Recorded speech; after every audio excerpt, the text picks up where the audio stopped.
Hi friends, ఈ భూమి మీద వర్షం ఆకాశం నుంచి నేల మీద పడుతుంది అనే విషయం మనందరికీ తెలిసిందే. కానీ చంద్రుడి మీద అలా కాదు. ఈ విషయం గురించి పూర్తిగా తెలుసుకోవాలి అంటే ఈ వీడియోని చివరి వరకు ఇక్కడ స్కిప్ చేయకుండా చూడండి. మరి ఇంకెందుకు ఆలస్యం, let us start our today's episode. ఈ భూమి మీద నివసిస్తున్న ప్రతి మనిషి కూడా ఈ బ్రహ్మాండం గురించి రహస్యాలు తెలుసుకోవడానికి ప్రయత్నిస్తూ ఉంటాడు. ఇదే విధంగా చంద్రుడు మరియు మార్స్ గురించి కూడా తెలుసుకోవడానికి ట్రై చేస్తున్నాడు. అలా సాధ్యమైన ప్రతి ఒక్క చోట కూడా మనిషి తన ఉనికిని చాటుకోవడానికి ప్రయత్నిస్తున్నాడు. ఈ ప్రపంచంలో ఉన్న అన్ని స్పేస్ ఏజెన్సీలు కూడా యూనివర్స్లో భూమి కాకుండా ఎక్కడైనా మనిషి జీవించడానికి అవకాశం ఉందా అనే విషయాన్ని తెలుసుకోవడానికి ఎల్లప్పుడూ కృషి చేస్తూ ఉంటాయి. అక్టోబర్ 22, 2008 సంవత్సరంలో మన దేశం తరపున సతీష్ ధవన్ స్పేస్ సెంటర్ నుంచి ఒక స్పేస్ క్రాఫ్ట్ని చంద్రుడి వైపు పంపించడం జరిగింది. ఆ స్పేస్ క్రాఫ్ట్ పేరు ఏంటంటే చంద్రయాన్ 1. ఇది మన భారతదేశ చరిత్రలోనే గర్వించదగ్గ విషయం. ఎందుకంటే ఈ స్పేస్ క్రాఫ్ట్ చంద్రుడి ఉపరితలంపైకి చేరగానే అది ఎలాంటి విషయాన్ని కనిపెట్టింది అంటే అది చూసి ప్రపంచమంతా ఆశ్చర్యపోయింది. 22 అక్టోబర్ 2008 ఈ రోజు మన దేశానికి ఎంతో ప్రత్యేకమైంది. ఎందుకంటే ఇదే రోజు మన సొంత టెక్నాలజీతో చంద్రుడిపైకి చంద్రయాన్ 1ని పంపించడం జరిగింది. అప్పటి నుంచి ప్రపంచ దృష్టి మొత్తం మన భారతదేశం పైనే ఉంది. ఎందుకంటే దీనికి ముందు వరకు కూడా మన భారతదేశానికి స్పేస్ గురించి ఎలాంటి అనుభవం కూడా లేదు. కానీ చంద్రుని చేరుకోవాలనుకుంటోంది అని ఈ ప్రపంచమంతా ఆశ్చర్యపోయింది. అలా మొదటి ప్రయత్నంలోనే సక్సెస్ఫుల్గా మన స్పేస్ క్రాఫ్ట్ చంద్రుడి ఉపరితలంపైకి చేరుకుంది. అలా ఇండియా ఈ ప్రపంచం మొత్తంలో చంద్రుడిపైకి చేరుకున్న 4వ దేశంగా మారింది. అప్పటి వరకు టెక్నాలజీలో బాగా అభివృద్ధి చెందిన కొన్ని దేశాలు ఇండియా చంద్రుడిని చేరుకుంది అనే విషయాన్ని నమ్మలేకపోయాయి. ఆ తర్వాత చంద్రయాన్ 1 ఎలాంటి విషయాన్ని కనిపెట్టింది అంటే అది చూసి ప్రపంచమంతా నమ్మాల్సి వచ్చింది. ఇండియా దేనికంటే కూడా తక్కువ ఏమీ కాదు అని. ఇండియన్ సైంటిస్టుల ద్వారా తయారు చేయబడ్డ చంద్రయాన్ 1 చంద్రుడి సర్ఫేస్ పైన చేరి దాని గురించి సైంటిఫిక్ విషయాల్ని తెలుసుకోవడమే ఈ మిషన్ యొక్క ముఖ్య ఉద్దేశం. ఈ స్పేస్ క్రాఫ్ట్లో సైంటిస్టులు అన్ని శాటిలైట్స్ని కూడా పెట్టారు. ఎందుకంటే చంద్రుడి సర్ఫేస్ని ఢీ కొట్టకుండా ఫ్యూచర్లో సాఫ్ట్ ల్యాండింగ్ ఎలా చేయవచ్చు అని. కానీ ఇప్పుడు చెప్పబోయే విషయం గురించి ఎవరికీ తెలియదు. అదేంటంటే స్పేస్ క్రాఫ్ట్ చంద్రుని ఢీకొట్టడంతో తెలిసిన విషయం ఏంటంటే అక్కడ కూడా నీటి ఛాయలు ఉన్నాయని, అక్కడ కూడా వర్షం పడుతుంది అని. కానీ ఈ విషయం గురించి గత 50 సంవత్సరాలుగా ఈ ప్రపంచంలో ఉన్న ఏ దేశం కూడా కనిపెట్టలేకపోయింది. 1960లో స్పేస్ ఏజెన్సీ అయిన నాసా అన్నిటికంటే ముందు చంద్రుడిపై మనుషులను పంపించడానికి ప్రయత్నం చేస్తూ ఉంది. ఆ తర్వాత 1969లో అపోలో మిషన్ ద్వారా మనిషి చంద్రుడిపై కాలు మోపాడు. కానీ ఈ విషయం నిజమా లేదా నాసా ద్వారా క్రియేట్ చేయబడ్డ అబద్ధమా అనే విషయం గురించి కూడా ఎవ్వరికీ తెలీదు. 1969 నుంచి 1972 మధ్యలో నాసా 5 సార్లు మనుషులని చంద్రుడిపైకి పంపించింది. 5 సార్లు మనుషులను చంద్రుడిపైకి పంపించినప్పటికీ అక్కడ నీటి ఛాయలున్నాయని ప్రూవ్ చేయలేకపోయింది. 5 సార్లు చంద్రుడిపైకి వెళ్ళినప్పటికీ నాసా సైంటిస్టులు చంద్రుడిపై నీరు ఉండవచ్చు అనే విషయాన్ని మాత్రమే చెప్తున్నారు. కానీ ఖచ్చితంగా నీరు ఉంది అని మాత్రం చెప్పడం లేదు. అమెరికన్ స్పేస్ ఏజెన్సీ అయిన నాసా అపోలో మిషన్ గురించి చాలా డబ్బులు ఖర్చు పెట్టింది.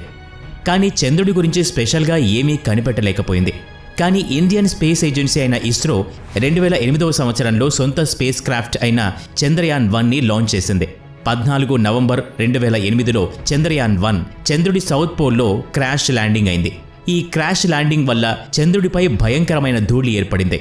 చంద్రయాన్ స్పేస్ క్రాఫ్ట్లో ఉన్న ఒక ఇన్స్ట్రుమెంట్ ద్వారా చంద్రుడిపై ఉన్న మినరల్స్ గురించి మ్యాపింగ్ చేయడం జరిగింది. ఈ మ్యాపింగ్ ద్వారా తెలిసిన విషయం ఏమిటంటే చంద్రుడిపై ఉన్న 2 పోల్స్ దగ్గర కూడా నీటి ఛాయలు ఉన్నాయని. ఈ సంఘటన తర్వాత ప్రపంచం యొక్క నిఘా ఇండియా పడింది. ఎందుకంటే ఇస్రో ఎలాంటి పని చేసి చూపించింది అంటే దాన్ని నాసా కూడా సాధించలేకపోయింది.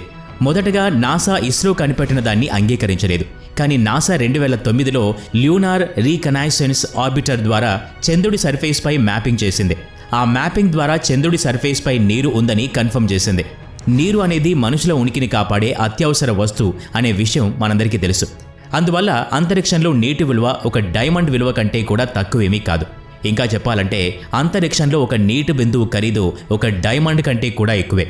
ఆ తర్వాత 2013లో నాసా ఇంకో మిషన్ని లాంచ్ చేసింది. ఈ మిషన్ ప్రత్యేకత ఏంటంటే చంద్రుడిపై వాయుమండలం గురించి అధ్యయనం చేయటం. ఈ అధ్యయనంలో తెలిసిన విషయం ఏమిటంటే అసలు వాయుమండలం లేని చంద్రుడి మీద నీటి ఛాయలు ఉన్నాయని తేలింది.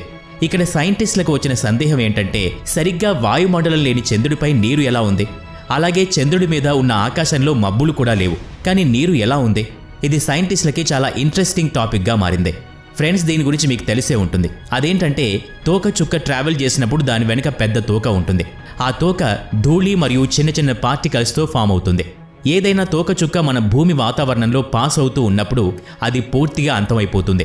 దీనిని మనం సాధారణ భాషలో డిస్ట్రాయ్ అయిన స్టార్గా చెప్పుకుంటాం. ఇదే విధంగా ఏదైనా పెద్ద పార్టికల్ లేదా తోకచుక్క చంద్రుడికి దగ్గరగా వెళ్తున్నప్పుడు అక్కడ ఎటువంటి వాతావరణం లేనందున చాలా సింపుల్గా అవి చంద్రుడిని ఢీకుంటాయి. దీనివల్ల చంద్రుడి సర్ఫేస్పై కంపం ఏర్పడుతుంది. మనం ముందుగా మాట్లాడినట్టు చంద్రుడి సర్ఫేస్ కింద ఉన్న నీరు వేగంగా వచ్చిన తోకచుక్క ఎక్కువ ఎనర్జీతో ఢీ కొట్టడం వల్ల చంద్రుడి సర్ఫేస్ కింద ఉన్న నీరు అధిక వేగంతో సర్ఫేస్ పైకి వస్తుంది. చంద్రుడిపై గ్రావిటేషన్ ఫోర్స్ లేనందువల్ల వేగంతో ట్రావెల్ అవుతున్న నీరు ఆకాశంలోకి వెళ్ళిపోతుంది. ఇదే నీరుని నాసా యొక్క రోబోటిక్ మిషన్ చంద్రుడి వాయుమండలంలో అబ్జర్వ్ చేసింది. ఈ ప్రక్రియ వల్లనే సైంటిస్టులకి చంద్రుడిపై వర్షం పడుతుంది అని అనిపించింది. ఇక్కడ నీరు ఆకాశం నుంచి సర్ఫేస్ పై పడకుండా సర్ఫేస్ నుంచి ఆకాశం వైపు వెళ్తుంది.